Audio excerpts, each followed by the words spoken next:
Hi guys! So, welcome back to our channel. So, samahan niyo ako ngayon. We will fix and organize our ref. Super dumi niya po ngayon. If you're new to our channel, please do consider subscribing. And tara na, simulan na natin.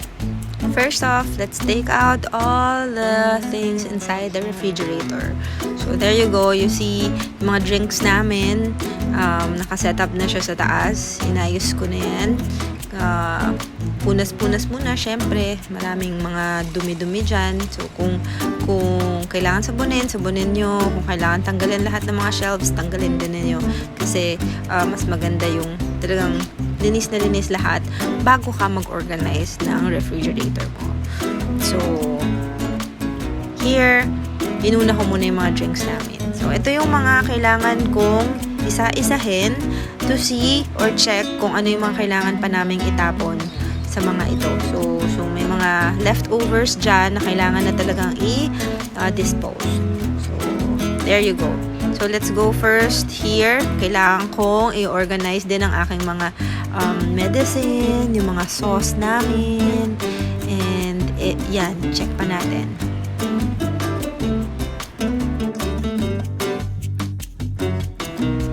So, let me give you some advice kung paano yung mga pag-organize ko makakasave ng space. So, this one, yung mga cheese ng kids ko, yan, or cheese ko din yan dahil mahilig din ako sa cheese. So, imbis na nasa box siya, makukunin pa ng mga kids, matagal nilang bubuksan yung ref, magte-take ng ilang seconds, so mataas sa kuryente. So, ito na yung gagawin natin. Input nyo siya sa isang tub. Yan. Para isang kuhaan na lang, lalo na sa mga bata. Hindi na nila guguluhin pa yung iba-iba para lang kumuha ng cheese. So, isa yan sa mga pwede nyong gawin sa ref nyo. So, also, you can do this sa mga medicine ninyo sa ref. Yung mga binibili ninyo sa drugstore, like the paracetamol, the ones na para sa mga ubo, sa mga sakit ng ulo, take it out of the box as well. So, may kita nyo yan. Siya na panig-panig. What I do, ginugupit ko siya tas nilalagay ko siya sa isang container para mas madali at mas compact siya pag nasa loob siya ng refrigerator. Iniisa-isa ko sila, pinagsasama-sama ko lahat ng vitamins, vitamin C, vitamin E, tapos yung mga paracetamol, yung mga Neozep, yung mga Advil, yung mga Alaxan, yung mga ganyan. So, yung mga ganyan, nilalagay ko naman din yan sa separate naman na box para hindi sila bukas ng bukas at nagtatagal sa ref. And then, also, hinihiwalay ko rin yung mga pang-bata, like yung mga pang-baby, hinihiwalay ko siya sa pang-adult. Lalong-lalo na yung mga talagang necessary at lagi nilang ginagamit. Like mga vitamins ng mga kids, inihiwalay ko rin siya doon sa mga pang-matatanda. So, eto, medyo naayos na natin yung ibabaw. Dito naman tayo sa drawers, tsaka sa lalagyan ng vegetables. Yan. So, kailangan na natin itapon yung mga kailangang itapon talaga para hindi nakakuha ng space. So, ganito ako mag-organize ng vegetable area. So, may mga container ako ng mga maliliit or pahaba para dun sa mga gusto kong nakatayo na mga like mga lettuce, mga leafy vegetables kasi maganda yung hindi siya nasasama kasi syempre mabilis din silang masira. So at least nakikita nyo rin sila na kailangan na silang gamitin kasi hindi naman sila nagtatagal sa ref talaga.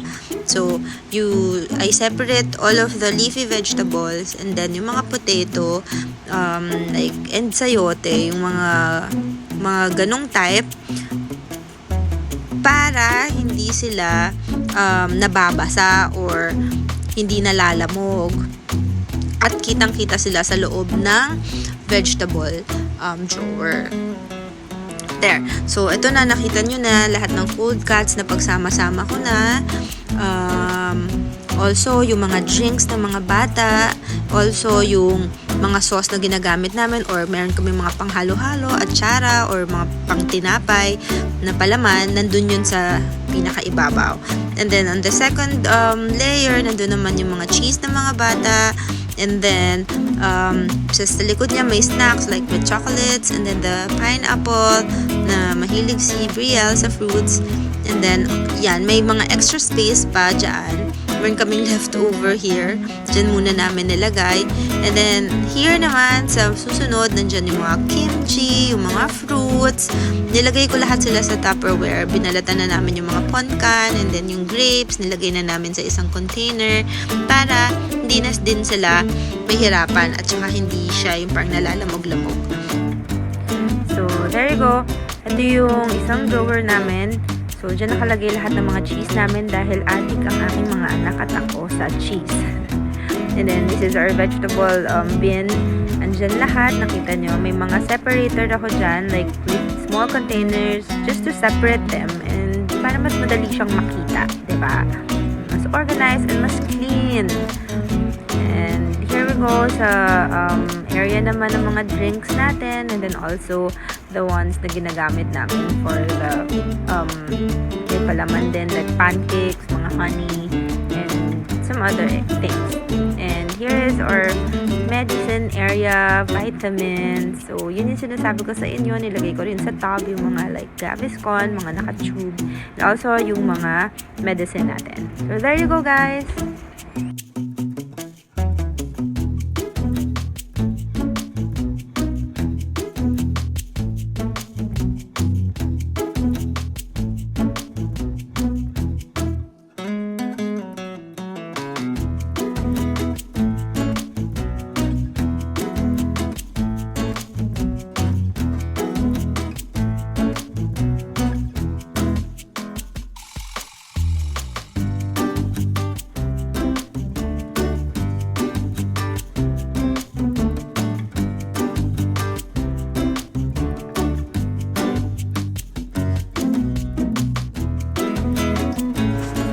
Thank you guys for watching. If you like this video, please give it a thumbs up, and please do consider subscribing as well. Please share it too. If you want something like this again, please do comment down below and suggest kung ano pa po yung iba pa namin pwedeng gawin for all of you. Okay, I have to go. Enjoy. Thank you so much guys for watching again. Bye bye.